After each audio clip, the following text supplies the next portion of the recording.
자, 오늘 성경 말씀은 시편입니다. 시편 11편 1절부터 7절까지 말씀입니다.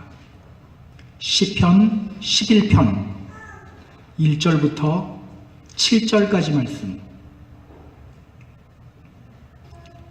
자, 시편 11편 1절부터 7절까지 말씀 우리가 다 같이 한 목소리로 봉독하도록 하겠습니다. 같이 읽습니다.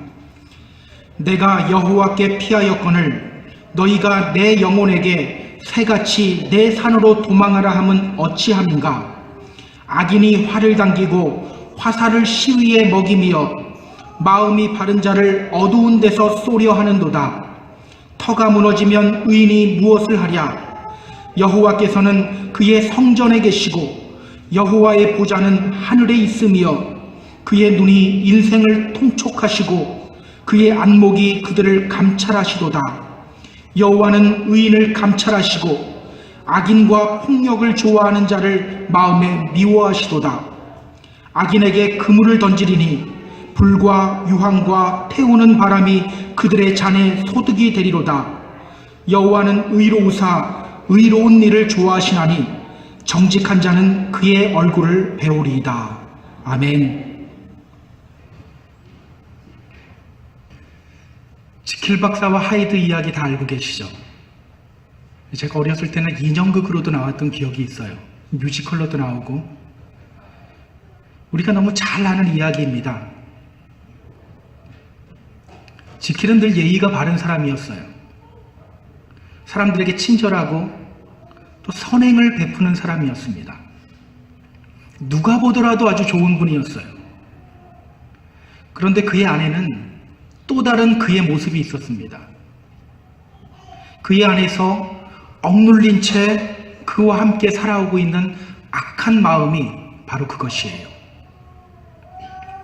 그것 때문에 그는 행복해하지 못해요. 결국 그는 연구 끝에 자기 안에 있는 선과 악을 분리하는 약을 만들어내죠. 그리고 그 약을 먹고 그는 흉악한 하이드로 변합니다. 거울 속에 비친 그 하이드의 모습을 보면서 그는 아주 만족스러워해요. 그렇게 그는 선한 지킬과 악한 하이드의 모습을 넘나드는 이중적인 삶을 시작합니다. 그리고 결국 그의 생은 비참하게 끝이 나요. 여러분, 이 소설이 우리에게 말하는 것이 뭘까요? 인간 안에는 지킬의 모습과 하이드의 모습이 다 있다는 거예요. 맞아요. 인간 안에는 지킬과 하이드가 다 있습니다. 어느 누구도 완전히 선한 사람이 없고 또 어느 누구도 완전히 악한 사람이 없어요. 선과 악이 인간 안에서 공존하며 살아가요. 이 선과 악이 늘 전쟁을 벌입니다. 그 결과 같은 인간이지만 어떤 때에는 그로부터 착한 지킬의 모습이 나오기도 하고요. 또 어떤 때에는 악한 하이드의 모습이 나오기도 하는 거예요. 이렇게 인간 안에서 일어나는 이 전쟁을 심리학에서는 내적 전쟁이라고 부릅니다. 그런데 여러분, 우리 그리스도인들에게도 이 내적 전쟁이 있죠.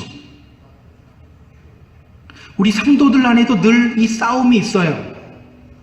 바로 믿음과 불신앙의 싸움이에요. 믿음과 불신앙의 싸움. 나는 분명히 주님을 믿어요. 그런데 이상하게 또 다른 불신앙의 모습이 내 안에 또 있어요. 나는 분명 주님이 내 삶을 인도하시고 계획하시고 또 섭리하신다는 사실을 믿어요. 그런데 이상하게 내 마음 한편에서는 늘 미래에 대한 두려움과 불안감이 함께 있어요. 내 안에는 분명 주님의 말씀대로 살아가고 싶은 마음이 있어요. 그런데 이상하게도 말씀이 아닌 내 생각이나 내 감정의 소리가 더 크게 들릴 때가 있습니다. 내 안에는 분명 주님의 구원의 기쁨이 있어요. 그런데 이상하게 마음 한편에서는 끊임없이 물질이나 명예가 주는 그런 세상이 주는 기쁨을 더 추구해요. 우리 안에 이런 두 마음이 있죠. 저만 있나요? 다 있잖아요. 이 없는 척하면 안 돼요. 다 있는 거예요. 내 안에는 믿음도 있고 불신앙도 있어요. 이거는요, 믿음이 없기 때문에 나타나는 증상이 아닙니다. 오늘 본문을 보면요, 다윗도 바로 이 증상을 겪었어요. 누구에게나 일어나는 증상이라는 겁니다. 그래서 우리가 이 신앙생활 하면서 믿음의 길 걸어가면서 꼭 봐야 될 게 있어요. 내 안에서 이렇게 두 마음이 싸울 때 나를 통하여 나오는 모습이 어떤 모습인지를 봐야 되는 거예요. 나를 통하여 믿음의 모습이 승리하고 나오는지 불신앙의 모습이 승리하고 나오는지 우리는 눈여겨봐야 됩니다. 오늘 여러분은 어떻습니까? 여러분 안에 믿음의 모습과 불신앙의 모습 중 어떤 것이 더 많이 나오고 있나요?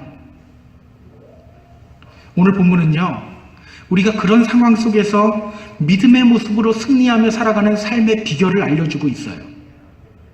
따라서 오늘은 그 승리의 비결을 함께 배우는 시간을 가지려고 합니다. 자, 그럼 우리 1절을 한번 볼까요? 오늘 다윗은 말합니다. 내가 여호와께 피하였거늘 너희가 내 영혼에게 새같이 내 산으로 도망하라 함은 어찌함인가? 내가 여호와께 피하였거늘. 사실은 지금 다윗의 상황이 좋지 않아요. 질투심에 눈이 먼 사울 왕이 다윗을 죽이려고 하고 있어요. 그것 때문에 지금 다윗은 억울하게 쫓기고 있는 상황입니다. 목숨이 위태로운 상황이에요. 그런데 바로 그 상황 속에서 그가 고백하고 있는 거예요. 내가 여호와께 피합니다. 주님만이 나의 피난처이십니다. 주님만 의지하겠습니다. 역시 믿음의 사람 아닙니까? 제가 목회를 하면서 발견하게 되는 것이 있어요. 대부분의 성도님들이 거의 다 그래요. 어려운 일을 당하면 주님을 멀리해요. 이상하죠? 주님은 나의 피난처십니다. 그러면 어려운 일 당할 때 와야 되잖아요. 근데 이상하게 어려운 일 당할 때 멀리해요. 평소에는 주님을 잘 믿다가도 감정이 다운되거나 좋지 않은 상황에 직면하게 되면 이상하게 멀어집니다. 분명히 주님은 나의 피난처십니다 하면 아멘이라고 하는데 상황이 좋지 않으면 그게 아멘이 안 되는 거예요. 자꾸 자기 감정 속으로 피해요. 그래서 여러분, 내 믿음이 진짜인지 아닌지는요, 사실은 어려운 상황 속에서 드러나게 돼 있어요. 내 감정이 정말 다운된 상황 속에서 내 믿음이 진짜인지 아닌지가 드러나게 되는 거예요. 이런 면에서 오늘 다윗의 선포는요, 우리에게 많은 도전을 줘요. 지금 억울하게 쫓기는 상황이에요. 목숨을 위협받던 상황입니다. 그 상황에서 그는 지금 주님께 나아가고 있는 거예요. 내가 주님께 피합니다. 주님만이 나의 피난처이십니다. 내가 이때 더 주님만 의지하겠습니다. 그런데 오늘 본문을 가만히 살펴보면요, 이런 다윗 안에 또 다른 다윗이 있다는 것을 알게 돼요. 그는 분명 하나님께 피했다고 선포했어요. 그런데 이어서 말합니다. 너희가 내 영혼에게 새같이 내 산으로 도망가라 함은 어찌함인가? 너희가 내 영혼에게 새같이 내 산으로 도망가라 함은 어찌함인가? 지금 다윗 안에서 또 다른 다윗의 목소리가 들리고 있는 거예요. 새같이 너의 산으로 도망가라. 분명 하나님을 의지하며 나아가고 있는데 그의 안에서 이런 음성이 들리는 겁니다. 너 지금 어디로 피하고 있는 거니? 뭐 주님의 날개 아래? 그게 피난처야? 그 피난처 아니야. 너가 지금까지 만들어 놓은 너의 산으로 도망가야 돼. 믿음의 사람 다윗 안에 또 다른 불신앙의 사람 다윗이 있는 거예요. 그 믿음의 사람과 불신앙의 사람이 지금 한 사람 안에서 싸우고 있는 겁니다. 마음 한쪽에서는 그래도 주님만을 의지해야지 하는데 또 다른 마음 한편에서는 무슨 소리야? 그런다고 문제가 해결돼? 이렇게 외치고 있는 거예요. 그러고 보면 다윗이나 우리나 별로 다를 것이 없어요. 그렇지 않습니까? 우리 안에도 늘 이런 싸움이 계속되고 있어요. 믿음으로 나아가지만 끊임없이 불신앙적인 모습이 나로부터 나와요. 이런 현상이 일어나는 이유가 뭘까요? 왜 이런 현상이 우리에게 나타날까요? 분명히 내가 믿음이 없어서는 아니에요. 나는 분명히 믿음이 있는데도 나타나잖아요. 그 원인이 무엇인지 우리가 좀 알아볼 필요가 있어요. 2절 한번 볼까요? 악인이 활을 당기고 화살을 시위에 먹이며 마음이 바른 자를 어두운 데서 쏘려 하는도다. 지금 다윗이요, 자기 안에서 들리는 또 다른 그 불신앙의 모습을 보면서 이렇게 말하고 있는 거예요. 악인이 나에게 활을 쏘고 있다. 악인이 나에게 활을 쏘고 있다. 여러분, 여기서 악인이 누굴까요? 사울왕일까요? 아닙니다. 여기서 말하는 악인은요, 분명히 지금 다윗이 사울왕에게 억울하게 쫓기고 있지만 여기서 다윗이 말하는 악인은 사울왕이 아니에요. 오늘 이 악인이 들고 있는 무기를 보면 이 정체가 나와요. 오늘 악인이 들고 있는 무기가 뭐죠? 화살. 성경에서 화살 쏘는 존재가 누구입니까? 제가 얼마 전에 말씀드렸어요. 마귀예요. 마귀. 요한계시록을 보면요, 흰말 탄 자가 등장해요. 근데 요한계시록 6장에도 등장하고 요한계시록 19장에도 등장해요. 그런데 요한계시록 6장에 등장하는 흰말 탄 자는 적그리스도고요, 마귀고요. 19장에 나오는 흰말 탄 자는 그리스도예요. 뭘로 구분할까요?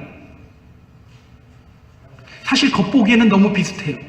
똑같이 흰말을 타고 있고 똑같이 머리에 면류관을 쓰고 있어요. 그런데 하나는 적그리스도고 하나는 그리스도예요. 요한계시록 6장에 나오는 이 흰말 탄 자는요, 활을 들고 있어요. 또 요한계시록 19장에 나오는 이 흰말 탄 자는요, 검을 들고 있어요. 여러분, 성경에서 검은요, 그리스도의 무기예요. 그래서 우리가 성령의 검이라고도 이야기하잖아요. 이 검은 그리스도의 무기예요. 반면에 이 화살은 뭐냐면 마귀의 무기예요. 따라서 오늘 본문의 이 악인은 사람이 아니에요. 마귀를 상징합니다. 그렇다면 여러분, 우리 믿는 사람들 안에서 일어나는 불신앙의 모습, 이것은 누가 심는 거라는 거예요? 마귀라는 거예요. 오늘 우리는요, 우리 안에 있는 이 불신앙의 실체를 정확하게 알아야 돼요. 우리는 자꾸 이렇게 말해요. 나는 정말 신앙생활 잘하고 싶은데 그렇게 하지 못하는 이유는 바로 저 사람 때문입니다 라고 말해요.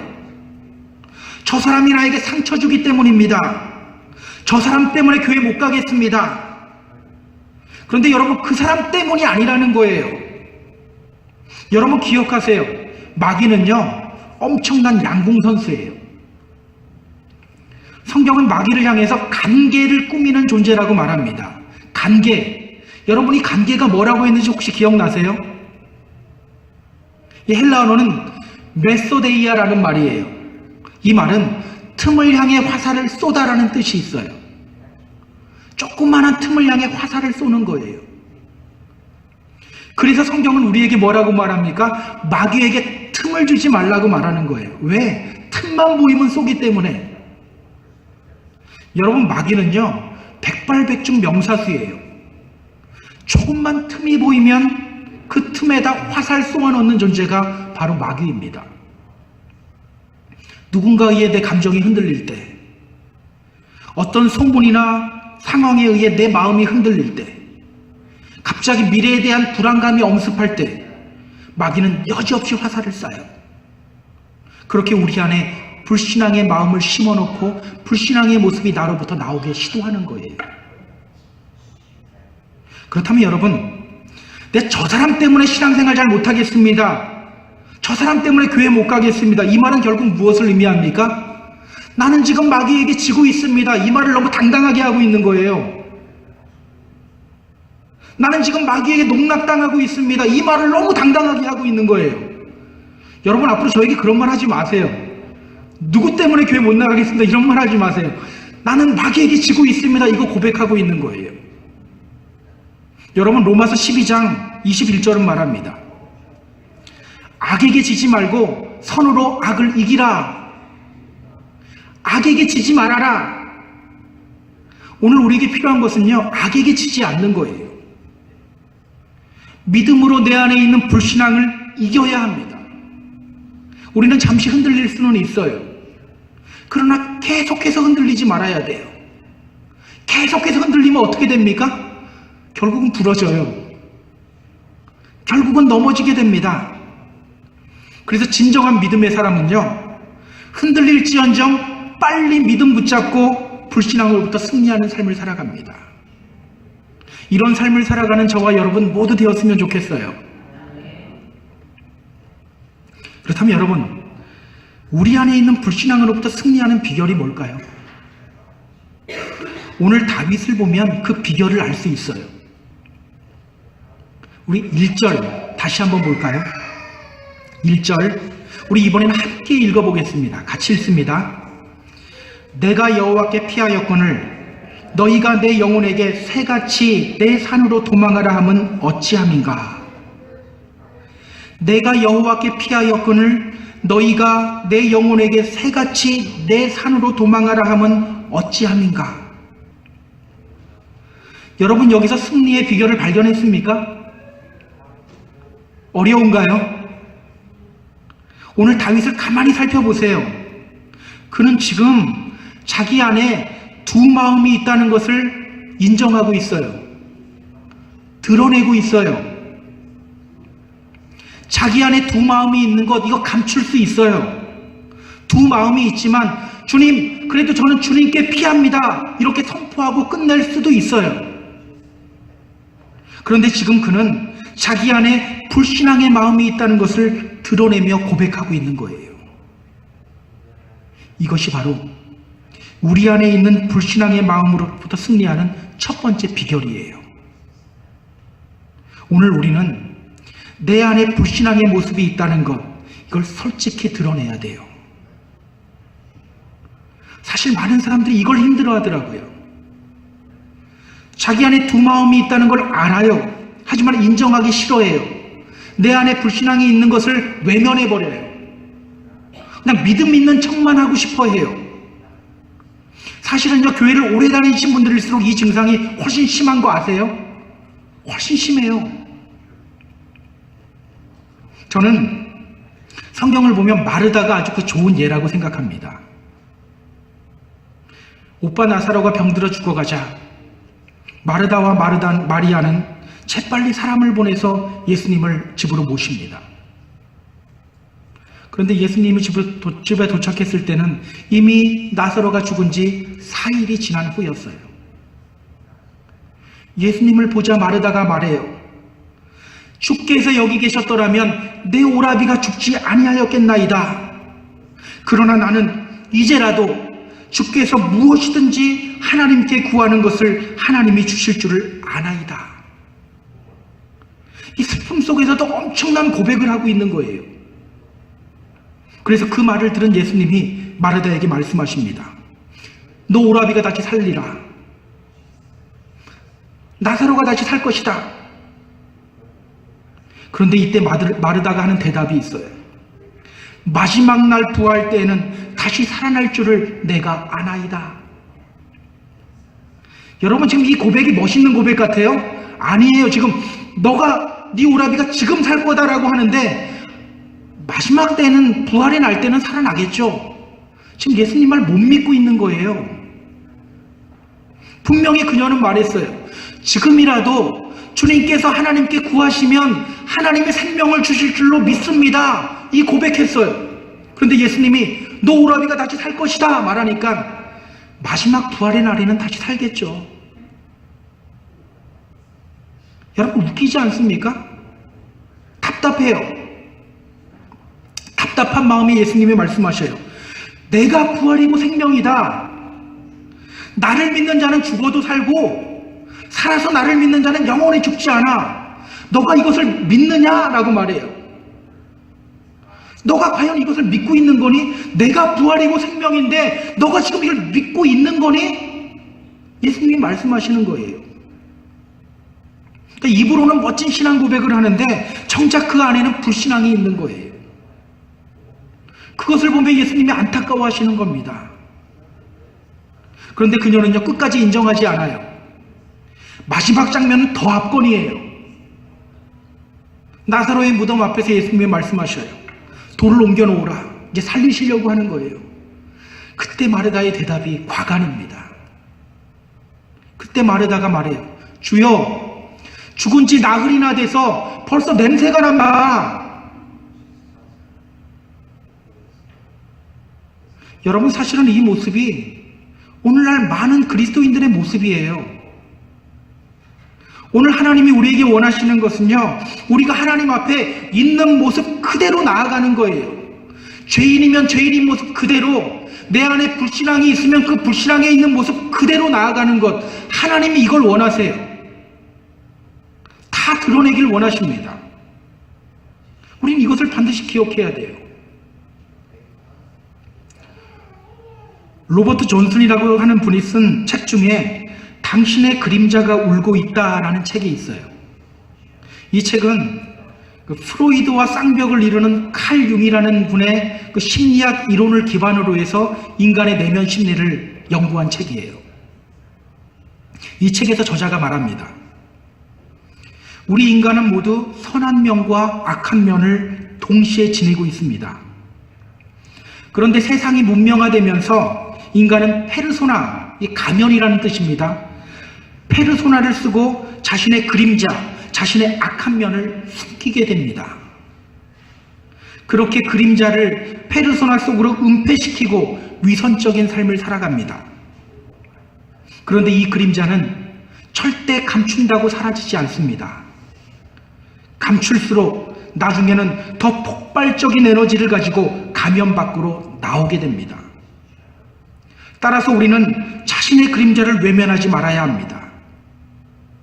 그림자의 존재를 인정하고 긍정적인 방법으로 세상 밖으로 내보내야 됩니다. 자신 안에 있는 폭력적이고 부도덕하고 잔인하고 사악한 그림자를 인정하지 않는다면 어떤 형태로든 반드시 그 대가를 치르게 됩니다.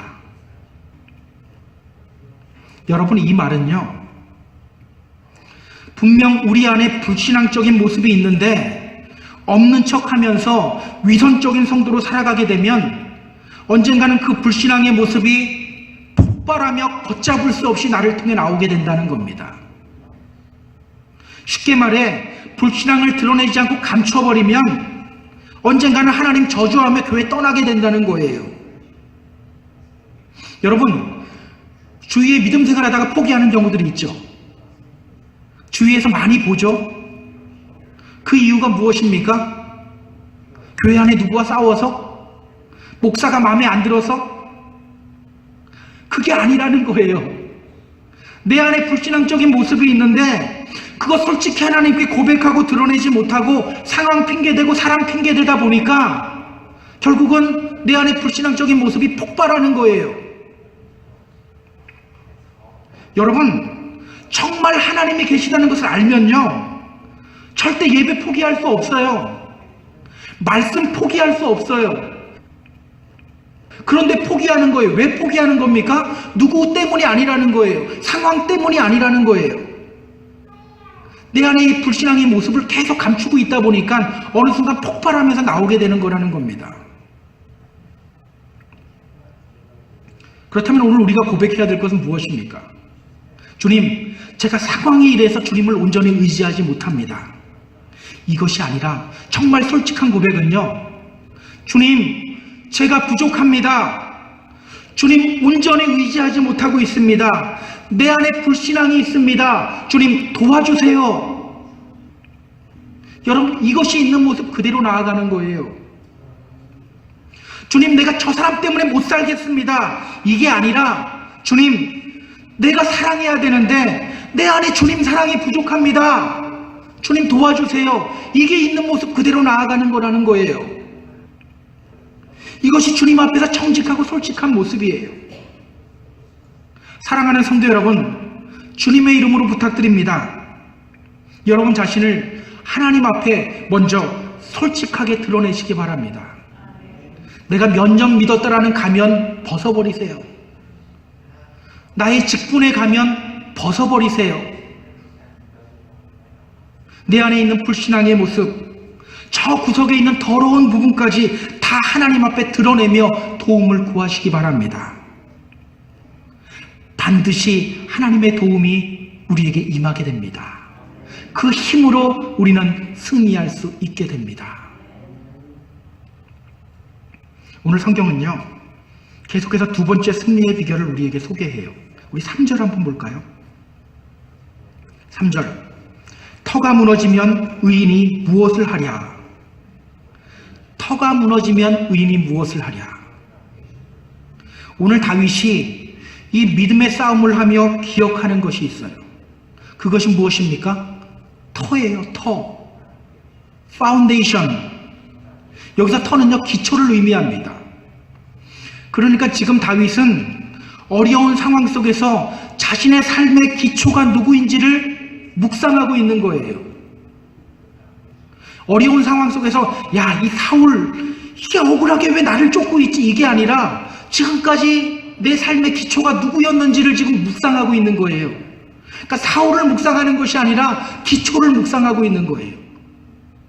4절, 5절, 6절 한번 볼까요? 여호와께서는 그의 성전에 계시고 여호와의 보좌는 하늘에 있으며 그의 눈이 인생을 통촉하시고 그의 안목이 그들을 감찰하시도다. 여호와는 의인을 감찰하시고 악인과 폭력을 좋아하는 자를 마음에 미워하시도다. 악인에게 그물을 던지시리니 불과 유황과 태우는 바람이 그들의 잔에 소득이 되리로다. 지금 그는 공의로우신 하나님, 누가 의인인지 누가 악인인지를 분명히 아시고 악인을 심판하시는 하나님, 자신이 믿는 하나님이 바로 그런 분이라고 고백하고 선포하고 있는 거예요. 여러분, 이 고백은요, 내가 어렵지만 그래도 하나님을 향해 이렇게 한번 고백해 보겠습니다, 이런 고백이 아니에요. 그렇게는 절대 나올 수 없는 고백이에요. 자신의 삶을 돌아보고 그 삶을 통해 역사하신 하나님을 묵상할 때 저절로 나오게 되는 고백이 바로 이 고백이에요. 그러니까 지금 다윗은요, 자신의 어려운 상황, 억울한 상황 속에서 그의 눈을 하나님을 향하고 있는 거예요. 자신의 삶의 기초인 하나님을 바라보고 있는 거예요. 여러분 기억하세요. 이것이 바로 두 번째 승리의 비결입니다. 오늘 우리가 항상 기억해야 될 것이 있어요. 이 믿음의 길은요, 무엇을 하느냐의 싸움이 아니에요. 어디에 기초를 두느냐의 싸움이에요. 우리는 자꾸 신앙생활 하면서 저는 이것도 하고 이것도 합니다 그러는데 아니에요. 그 싸움이 아니라 내가 어디에 기초를 두느냐, 사실은 이 싸움이에요. 여러분, 내가 만약에 상황을 탓하고 있다면, 환경을 탓하고 있다면 내 믿음의 기초는 무엇입니까? 그 상황과 환경이 내 믿음의 기초인 거예요. 내가 만약 사람 탓하고 있다면 내 믿음 기초는 어디예요? 사람에 있는 거예요. 그렇기 때문에 불신앙의 모습이 나오는 거예요. 여러분, 우리의 믿음의 기초는 누구입니까? 오늘 우리가 바라봐야 할 대상이 누구입니까? 그리스도예요. 반석이신 그리스도, 모퉁이 돌 되신 그리스도, 그 그리스도를 바라봐야 되는 거예요.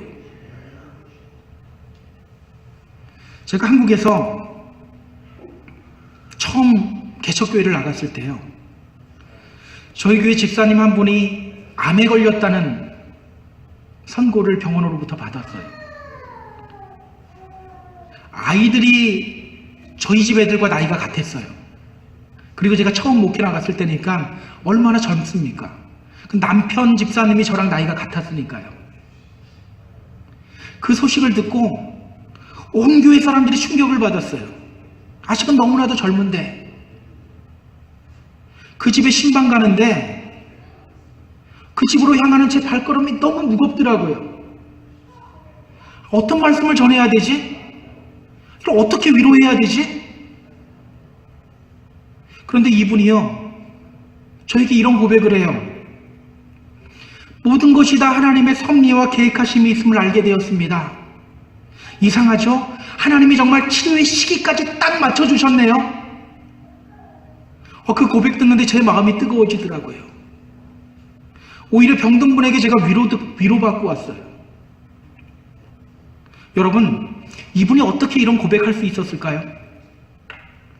좌절되는 상황 속에서 내 암세포를 먼저 바라보는 것이 아니라, 그 상황 바라보는 것이 아니라 하나님 바라봤기 때문이에요. 자기의 터, 자기 믿음의 터가 누구인지를 묵상했기 때문이에요. 많은 분들이 이런 이야기하는 걸 듣죠. 당시에는 내가 하나님이 나에게 왜 그런 시련을 주는지 이해하지 못했는데 시간이 지나고 돌아보니까 이것이 다 하나님의 은혜였고 계획이었습니다. 여러분, 이런 고백들 많이 듣게 되죠. 또 여러분의 삶을 봐도 이 고백을 하게 되죠. 지금까지 우리의 삶을 돌아보고 우리의 역사를 돌아보면 이런 고백은 저절로 나오게 되는 고백이에요. 여러분, 하나님을 믿지 않는 세상 사람들조차 역사를 바라보면서 뭐라고 말하는지 아세요? 선한 것은 언제고 드러나고 악한 것은 언제고 망하게 되어 있다. 믿지 않는 사람들도 역사를 보면서 그 이야기를 해요. 우리 믿는 사람들은요, 우리 삶을 돌아보면 당연히 나올 수 있는 고백이 이거예요. 하나님이 내 삶을 돌아보고 계시는구나. 하나님이 내 삶을 세밀하게 인도하고 계시는구나. 여러분, 여러분의 기초가 누구인지를 늘 묵상하시기 바랍니다. 우리 믿음의 터인 예수 그리스도를 늘 묵상하시기 바랍니다. 오늘 보면 7절은 말해요. 여호와는 의로우사 의로운 일을 좋아하시나니 정직한 자는 그의 얼굴을 배우리로다. 상황 바라보지 않고 믿음의 터인 주님을 바라보는 그 사람이 바로 의인이고 그 사람이 바로 정직한 사람이다. 지금 이걸 말하고 있는 거예요. 어떤 상황 속에서도 주님 묵상하고 바라보는 저와 여러분 모두 되었으면 좋겠어요. 그렇게 주님 앞에 정직하고 의로운 믿음의 성도들이 되는 저와 여러분 모두 되기를 주님의 이름으로 부탁드립니다. 페니 크로스비라고 하는 분이 있어요. 여러분의 어딘가에서 많이 본 이름일 거예요. 찬송가에 보면 이분이 지은 찬송이 굉장히 많아요. 그녀의 삶을 소개하고 제가 말씀을 마치려고 해요. 그녀가 만든 찬송 가사들을 가만히 보면 야, 그녀의 삶이 참 평탄했구나 이렇게 보여요. 그런데 그녀의 삶은 그렇지 않았어요. 그녀는 정상인이 아니었어요. 생후 6주 되던 때에 약사의 잘못된 처방으로 그녀는 시력을 잃게 됩니다. 아니, 왜 열이 나는데 겨자를 눈에다 바르라고 합니까? 그랬다가 그냥 시력을 잃게 됐어요. 아버지는 또 일찍 돌아가시는 바람에 경제적으로 너무 어려웠어요. 하지만 그녀는 할머니와 어머니의 도움으로 믿음 안에서 자랍니다. 그런데 사실 그녀 안에는 늘 엄청난 싸움이 있었어요. 겉모습은 분명히 신실한 신앙인인데 내면은 그렇지 못했어요. 앞을 보지 못하는 자신의 인생을 원망하고 사회를 원망하고 또 하나님을 원망했어요. 어느 순간부터는 말씀을 들어도 아무런 감동이 오지 않아요. 이 문제를 해결하기 위해서 그녀는 간호사가 되기로 결심합니다. 그래, 착한 일을 하다가 죽으면 천국 가겠지. 전염병이 유행하고 있는 뉴욕에서 간호사가 되기로 결심해요. 하지만 그녀의 마음속 깊은 곳에는 여전히 평안이 없어요. 죽음 건너편에 있는 영원한 생명에 대한 확신과 참된 소망이 없기 때문에 이건 당연한 거예요. 그러던 중 그녀는 어느 교회에서 열리는 전도 집회에 우연히 참가하게 됩니다. 그런데 거기서 부르는 찬송이 그녀의 가슴에 확 와서 꽂혀요. 웬 말인가 날 위하여 주 돌아가셨나, 이 벌레 같은 날 위해 큰 해 받으셨나, 늘 울어도 눈물로써 못 갚을 줄 알아, 이 몸밖에 더 없어서 이 몸 바칩니다. 이 찬송을 부르면서 그녀는 자신을 구원해 주시고 또 세밀하게 인도하신 하나님의 손길을 느끼게 되고 하나님이 보이기 시작해요. 자신의 눈 때문에 또 가정 환경 때문에 그것을 보지 못하고 있었던 자기 자신을 발견해요.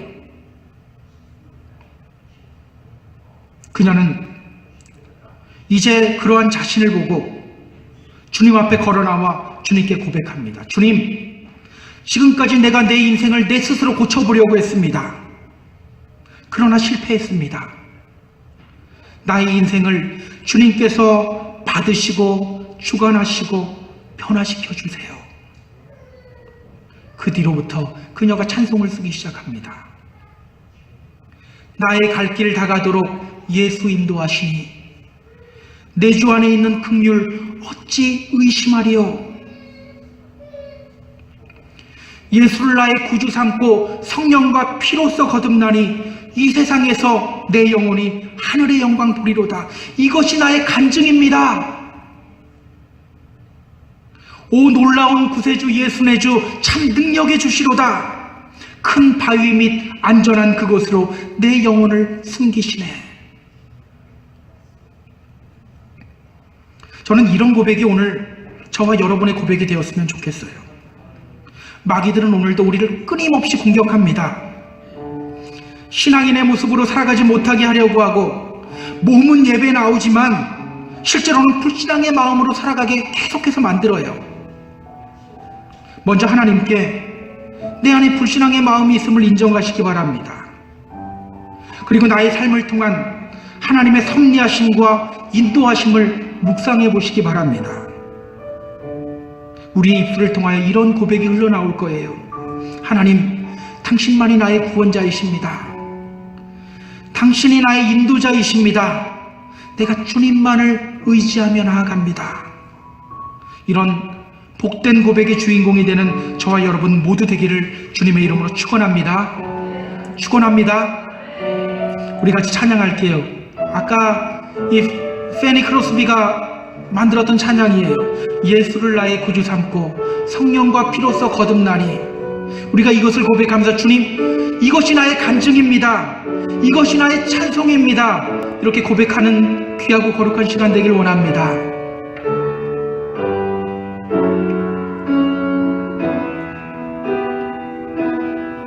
예수로 나의 구주 삼고 예수로 나의 구주 삼고 성령과 피로써 거듭나리. 이 세상에서 내 영혼이 하늘의 영광 누리도다. 이것이 나의 간증이요, 이것이 나의 찬송일세. 나 사는 동안 끊임없이 구주를 찬송. 온전히 주께 맡긴 내 영, 온전히 주께 맡긴 내 영. 사랑의 음성을 듣는 중에 천사들 왕래하는 것과 하늘의 영광 보리로다. 이것이 나의 간증이요, 이것이 나의 찬송일세. 나 사는 동안 끊임없이 구주를 찬송하리로다. 주 안에 기 기쁜 누림으로 마음의 풍랑이 잔잔하니 세상과 나는 간 곳 없고 구속한 주만 보이도다. 이것이 나의 간증이요, 이것이 나의 찬송일세. 나 사는 동안 끊임없이 구주. 한 번 더 선포해볼까요? 이것이 나의 간증이요, 이것이 나의 찬송일세. 이것이 나의 간증이요, 이것이 나의 찬송일세. 나 사는 동안 끊임없이 구주를 찬송하리로다. 자, 이 시간 우리 함께 기도하며 나아갈게요. 기도할 때 하나님, 우리가 다른 거 바라보지 않길 원합니다. 온전히 주님 바라보길 원합니다. 상황 바라보지 않길 원합니다. 온전히 주님 바라보길 원합니다. 그러므로 말미암아 이것이 나의 간증입니다. 이것이 나의 찬송입니다. 주님이 공의로우신 하나님이십니다. 주님만 찬양합니다. 고백하는 거룩한 입술이 되길 원합니다. 우리가 함께 기도하며 나아갑니다. 기도합니다. 오 하나님, 하나님 우리 안에 불신앙이 있습니다.